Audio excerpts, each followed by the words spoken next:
छोड़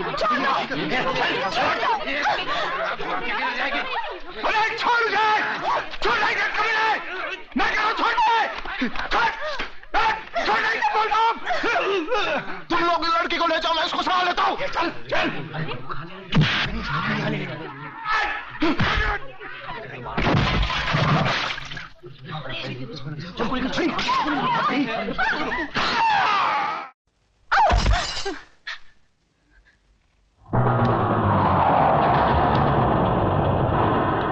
कमीने, खबरदार जो मेरी बेटी को छुआ तो छोड़ दो मेरी बेटी को।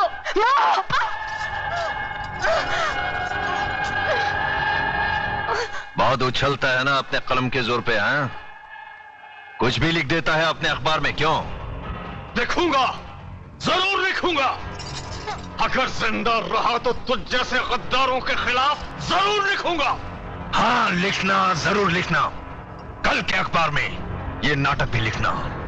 हराम के, मैं आज तेरी आंखों के सामने तेरी इज्जत की धज्जियां उड़ा दूंगा।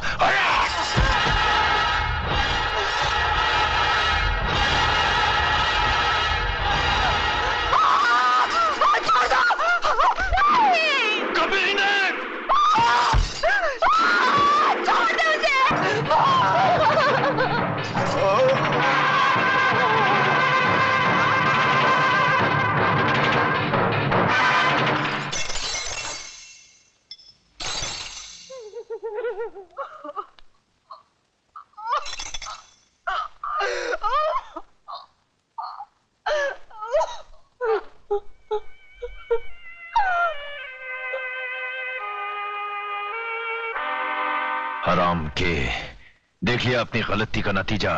नतीजा तो तुझे मैं दिखाऊंगा हरामजादे। अब मैं तेरा जीना हराम कर दूंगा।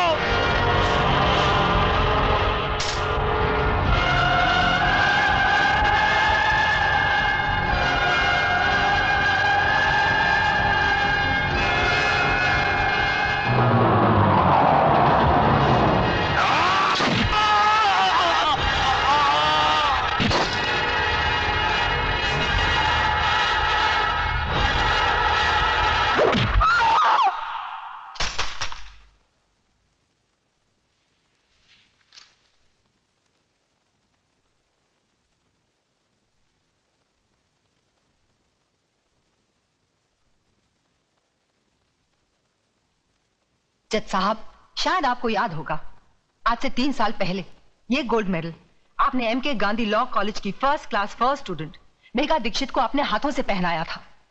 आज वही गोल्ड मेडलिस्ट आपसे ये कहना चाहती है कि ये आदमी जो आपके सामने खड़ा है, ये समाज के नाम पर एक कलंक है।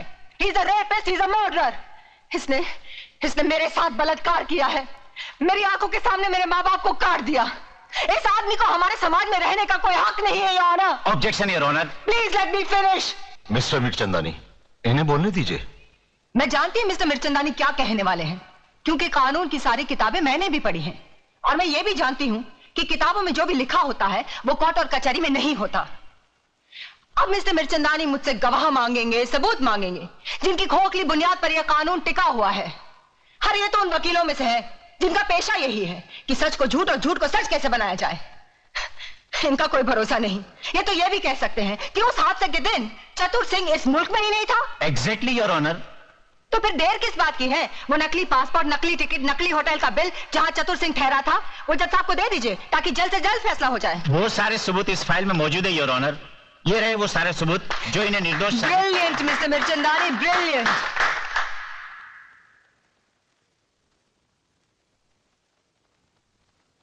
मिस मेघा दीक्षित, आखिर आप कहना क्या चाहती हैं? जज साहब, मैं सिर्फ इतना चाहती हूँ कि आप इन झूठे सबूतों का गला घोटकर एक ऐसा सही फैसला सुनाएं जिससे आने वाले कल में चतुर सिंह जैसे भेड़िए पैदा ना हो, जो फिर से समाज, कानून, औरतों और बच्चों के साथ खेलने की हिम्मत ना करे। योर ऑनर, कानून की शिक्षा में गोल्ड मेडलिस्ट होने के नाते मिस मेघा दीक्षित दलीलें तो बहुत अच्छी कर लेती है, मगर वो शायद ये भूल गई है कि अदालत में दिल छू लेने वाली दलीलें नहीं चलती। देश को बेचने वाले गद्दार, स्मगलर्स, क्रिमिनल्स का केस लड़ते लड़ते पैसों के लिए तुमने अपने आप को कानून के साथ बेच दिया है। तुम जैसे वकीलों का दिल होता है मिस्टर मिर्चंदानी। अरे तुमसे तो वैश्याएं अच्छी होती हैं। जो बेचती जरूर है मगर अपना जिस्म बेचती है, अपने देश को, अपनी आत्मा को, अपने ईमान को नहीं बेचती। तुम जैसे चंद वकील इस कानून और अदालत की तौहीन हो। अरे अगर मेरा बस चले तो मैं तुम सबकी डिग्रियां छीन लूं। Miss Megha, control yourself. Control? अरे क्या कंट्रोल करूं जज साहब, क्या कंट्रोल करूं? अरे एक नारी की इज्जत लुट जाने के बाद भी अगर उसे रो रो कर अपने इंसाफ की भीख मांगनी पड़े तो शर्म आनी चाहिए ऐसे कानून को और उसके रखवालों को। मिस मेघा, यह अदालत की तौहीन है। तुम इंसाफ मांगने आई हो या छीनने? जज साहब, किसने कहा कि इंसाफ मांगने से मिलता है? अरे इंसाफ ना ही मांगने से मिलता है और ना ही छीनने से।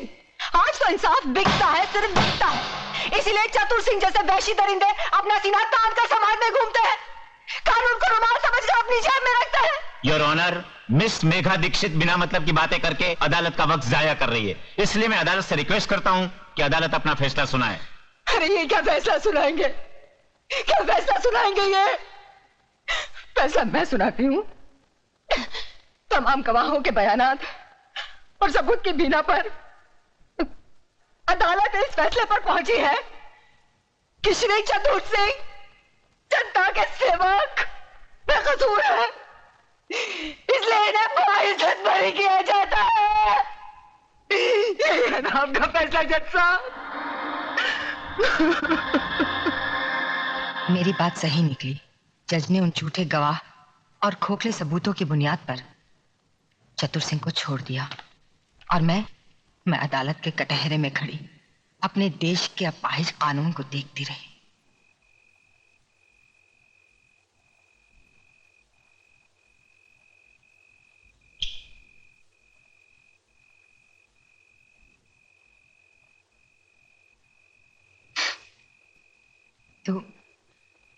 तू भी तो इस बस्ती में अकेला आया था, क्या तेरा अपना कोई नहीं? है ना, माँ है। मैं या नहीं मालूम नहीं। और तू?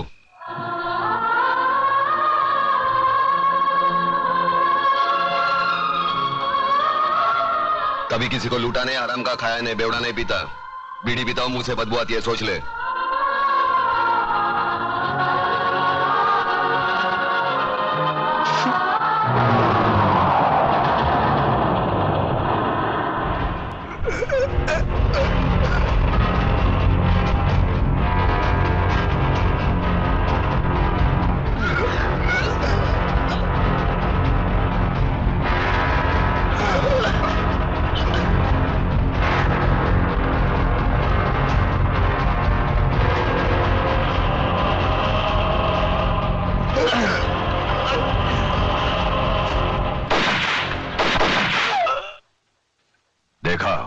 मारे गए ना? मेघा दीक्षित को पार्सल बनाकर लाने वाले थे ये हरामजादे और खुद पार्सल बनकर चले आए। बशीरा, उस कुत्ते को सबक सिखाने का कोई ऐसा रास्ता ढूंढो कि वो तो क्या पूरा का पूरा इलाका कांप उठे। लक्ष्मीदास जी, अपने माथे का पसीना पोंछ डालो और मेरी बताई हुई बातों को अपनी खोपड़ी में डालो, समझे? चलता हूं अब।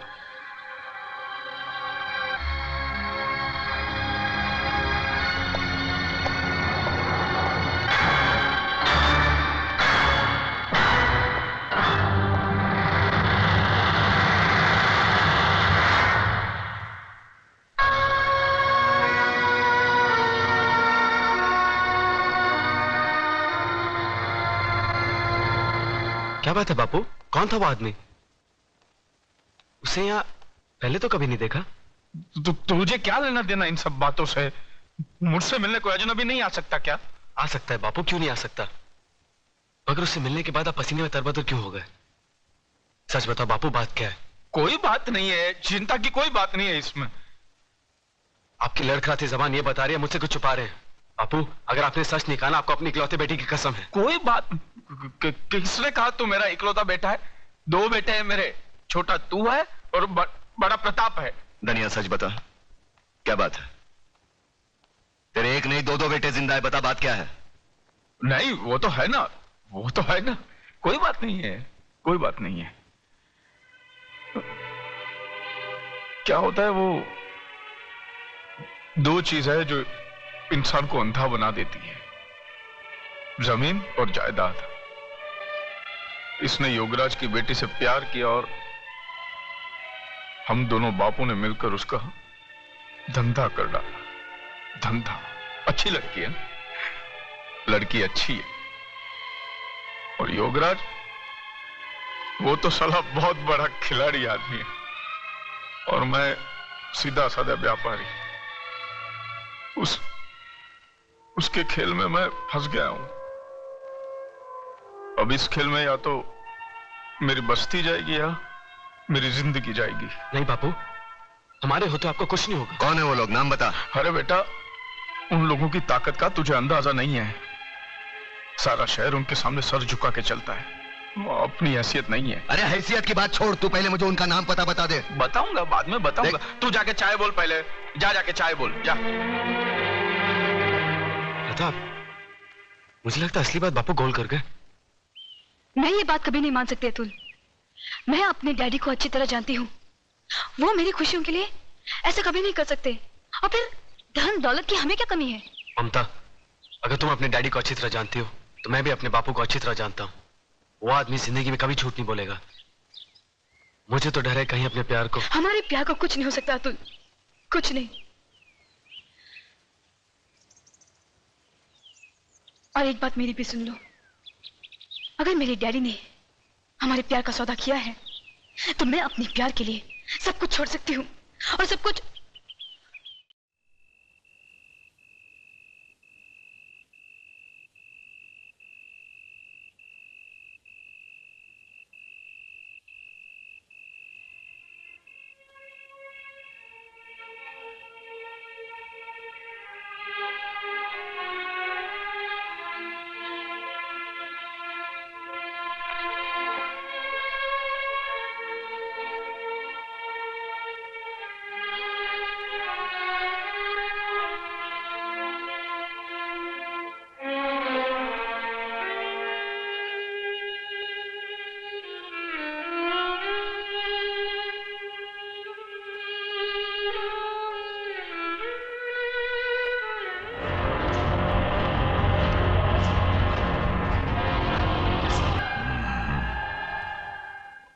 आपने मुझे क्यों याद किया?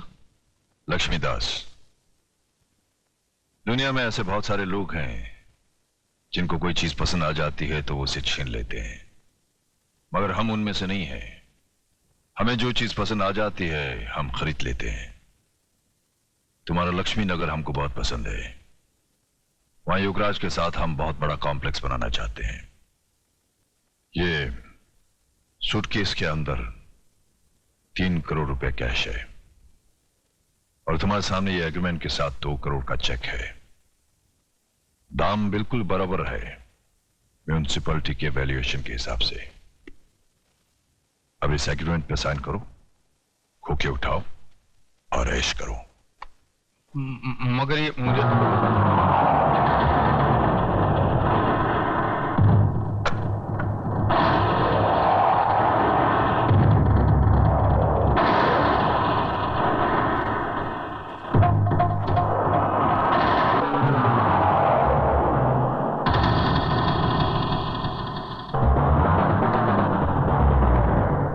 कुछ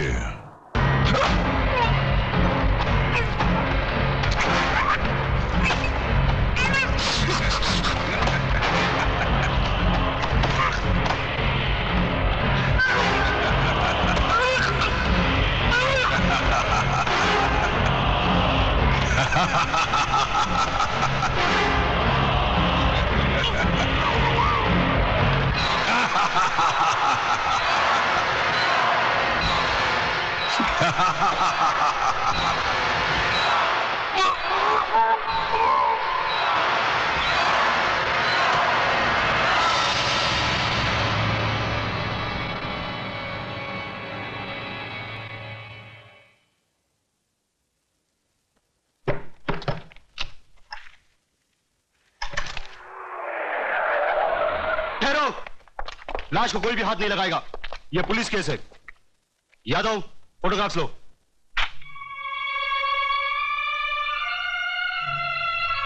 लगता है इन्होंने आत्महत्या की है। दिखाई नहीं देता? इन्हें मारकर लटका दिया गया है। इसका फैसला ना आप कर सकती है ना हम। हवलदार, डेड बॉडी को नीचे उतारो।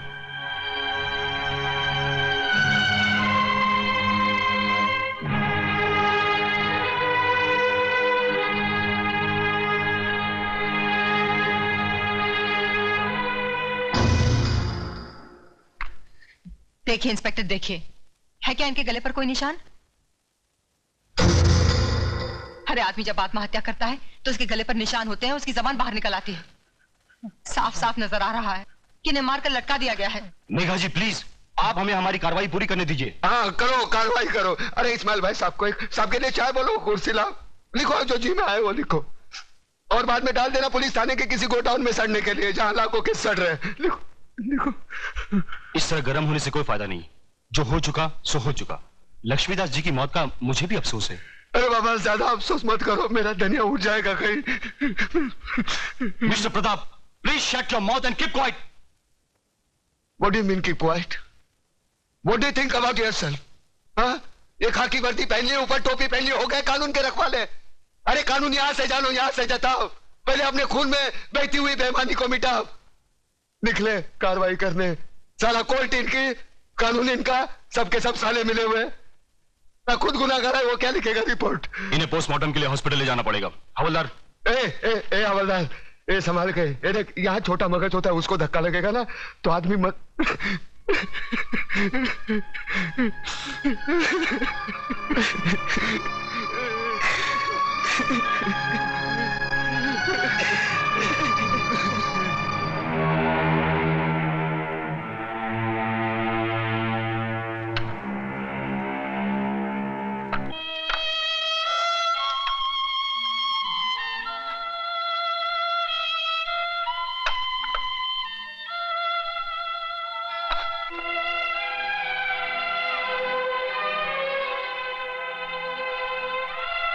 मुखाग्नि के लिए आइए।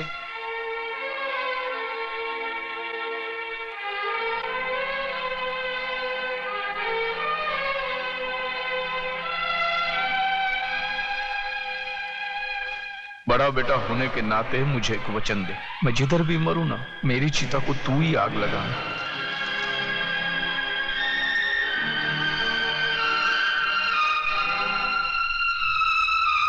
प्रताप, बापू की इच्छा पूरी करते।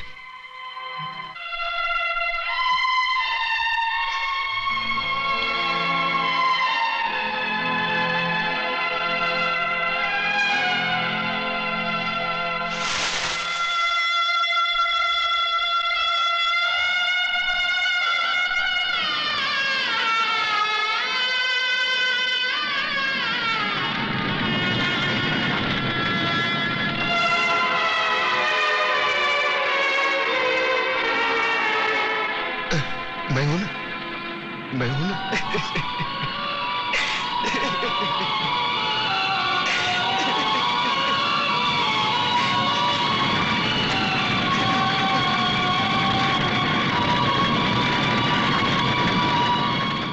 क्या बकवास कर रहे हो तुम? तुम्हारे बाप का खूनी हूं मैं? हाँ, तुम्हारे वजह से मेरे बापू की जान गई।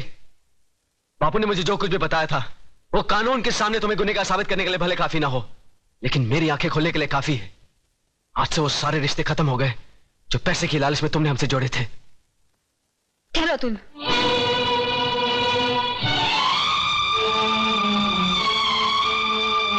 सुन लिया ना बेटी, देख ली ना झोपड़पट्टी में रहने वालों की असलियत। देख ली डैडी, झोपड़पट्टी और महलों में रहने वालों की असलियत भी। क्या क्या मतलब? मतलब बिल्कुल साफ है। जिस तरह अतुल की आंखें उसकी पिताजी की बातों ने खोल दी, उसी तरह मेरी भी आंखें आपके और चतुर सिंह के बीच हुए जमीन के एग्रीमेंट ने खोल दी।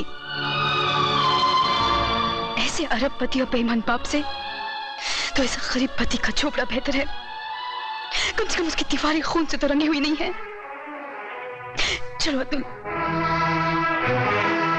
ये दुनिया का सबसे बड़ा बदकिस्मत बाप है जिनके पास करोड़ों अरबों रुपए तो है, पर बेटी के कन्यादान कर्ज से वो कभी मुक्त नहीं होगा, कभी नहीं।